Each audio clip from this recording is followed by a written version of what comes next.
धांधली धांधली धांधली। कल वाकई जो सबने देखा कैमरे की आंख से, वो था घड़ी चोर। इनके लोग जहां जहां जाते थे उनके पीछे घड़ी चोर के नारे लगते थे और फिर ये आगे आगे होते थे, पीछे पीछे जो है वो नारे लगाने वाले घड़ी चोरों के जो है वो नारे लगाने वाले इनके पीछे होते थे। ये है मुकाफाते अमल। हैरत की बात यह है कि जिनके छींकने पे भी जो है फोटोग्राफर एक मामूर होता है, जिनकी खांसी करने से पहले भी यूट्यूबर्स को पता चल जाता है कि अब खांसी आने वाली है, इनको सोशल मीडिया पे जीतने की और सोशल मीडिया पे बढ़के मारने की आदत है। बहुत पिटी हुई स्टोरी हो गई, अब इसको बदल लें तो बेहतर है। ये जो कैदी बैठा है ना अंदर, उसके पास जाके भी ऐसी बातें करते हैं। वो सर में पूरी कौम तैयार बैठी है, वो भी आप पता ना कहते थे तैयार बैठी। जो लीड 10,000 थी वो लीड 38,000 से जो है वो ऊपर गई। बिल्कुल टेस्ट केस था। ये आपको ये भी बता दूं कि ये जो कॉन्स्टिट्यूएंसी है ना समड़ियाल की, ये जो है ये बॉर्डर लाइन के करीब है। ये जो हमारा बॉर्डर का इलाका है ये उसके करीब है।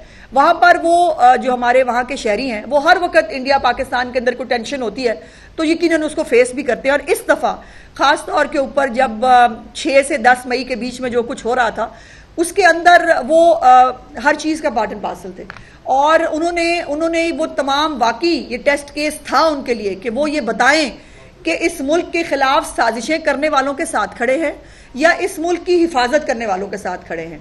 उनका ये टेस्ट केस था कि क्या वो गाली गलोच और फितना फसाद की सियासत चाहते हैं या वो खिदमत और कारकर्दगी की सियासत चाहते हैं। बिल्कुल ये टेस्ट केस था। इन जैसे वो फॉरेन स्पॉन्सर्ड लॉबियों के जरिए पाकिस्तान के अंदर हालात खराब करने वालों के साथ है या अपने इस मुल्क के अंदर तरक्की और खुशहाली जो आहिस्ता आहिस्ता अल्हम्दुलिल्लाह इस मुल्क के अंदर आ रही है उसके साथ है। तो ये टेस्ट केस हुआ और इसी टेस्ट केस में उन्होंने साबित किया कि जो लीड 10,000 थी वो लीड 38,000 से जो है वो ऊपर गई। दूसरा जो है वो मैंने ये भी देखा कि जी वो कह रहे हैं कि वो पता नहीं क्या हमारे लोगों को उठा लिया, वो कर लिया। हैरत की बात यह है कि जिनके छींकने पे भी जो है फोटोग्राफर एक मामूर होता है, जिनकी खांसी करने से पहले भी यूट्यूबर्स को पता चल जाता है कि अब खांसी आने वाली है, उन्होंने जो है ना कोई इलेक्शन कमीशन ऑफ पाकिस्तान में कोई तहरीरी दरखास्त दी, ना उन्होंने कोई शवाहिद पेश की और वो एक रटा रटाया स्टीरियोटाइप जो उनका एक फिनोमेना है धांधली धांधली धांधली। तो इनको ये पहले भी रोते रहे हैं और अब भी रोते रहेंगे। और मजे की बात यह है कि जो जितने भी इनके कल बयानात थे ना इलेक्शन से पहले, वोट डलने से पहले, वो बस मकबूलियत की हम महराज पे पहुंच गए हैं, 90% हमें वोट पड़ जाना है। 90% तो इमरान खान को तब वोट नहीं पड़ा था जब वो सिलेक्ट हुआ था।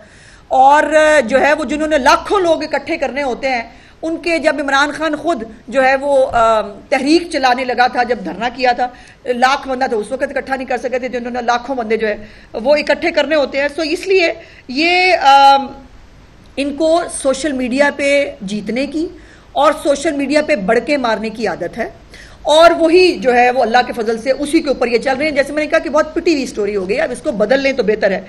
लेकिन ये इसमें इस तरह की बातें ना, ये जो कैदी बैठा है ना अंदर, उसके पास जाके भी ऐसी बातें करते हैं। वो सर में पूरी कौम तैयार बैठी है, वो भी आप पता ना कहते थे तैयार बैठी है। वो बस आपने कॉल देनी है, इधर से लश्कर निकलने हैं और बस फिर सब कुछ जो है वो बहा के ले जाएंगे। होता क्या है कि जब भी कॉल देते हैं पंजाब से तो एक चिड़ी जो है वो भी बाहर नहीं निकलती और KPK के बेचारे सरकारी मुलाजमीन की शामत आती है, वो बेचारे जिनको 5-7 हज़ार निकल आते हैं और वो अंदर बैठ के इमरान खान को जब इस तरह की स्टोरियां सुनाते हैं ना, फिर वो प्लान करता है कि अब मैंने सिपा सलार के खिलाफ जो गंदी घिनौनी साजिश है वो बैरून मुल्क जो लोग बैठे हैं उनके थ्रू कैसे करनी है, सोशल मीडिया पे क्या करनी है, मुल्क के अंदर अफरा तफरी कैसे जो है पैदा करूंगा और जो उनका ट्विटर हैंडल है उसके जरिए जो है वो मुल्क के अंदर आग लगाने की, मुल्क के अंदर बगावत की, मुल्क के अंदर जो है वो इस किस्म की हरकतें जो है वो कैसे प्लान करनी है। यही जब तमाम चीजें जो है ना ये उसको पुश करती हैं, जब उसको इस किस्म की रिपोर्टें देते हैं जाके और हालात जो ग्राउंड के ऊपर हैं। कल वाकई जो सबने देखा कैमरे की आंख से, वो था घड़ी चोर। इनके लोग जहां जहां जाते थे उनके पीछे घड़ी चोर के नारे लगते थे और फिर ये आगे आगे होते थे, पीछे पीछे जो है वो नारे लगाने वाले घड़ी चोरों के जो है वो नारे लगाने वाले इनके पीछे होते थे। ये है मुकाफाते अमल।